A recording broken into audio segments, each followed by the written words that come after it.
Satyabhama Institute of Science and Technology, Chennai. Satyabhama Institute of Science and Technology, Chennai.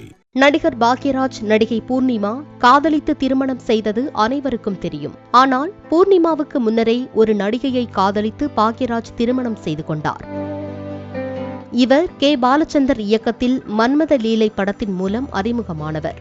கடந்த 1980ஆம் ஆண்டுகளில் சில படங்களில் பிரவீணா நடித்துள்ளார்.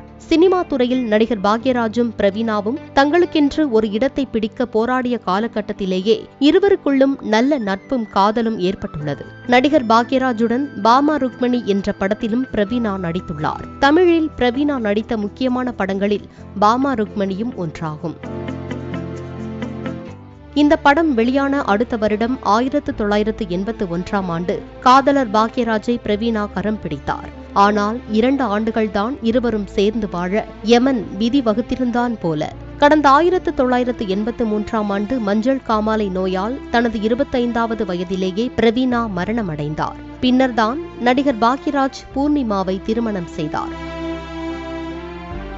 முதல் மனைவி மீது அலாதி அன்பு வைத்திருந்த பாக்யராஜ் தனது அலுவலகத்தில் அவரின் படத்தை மாட்டி வைத்திருப்பதை காண முடியும்.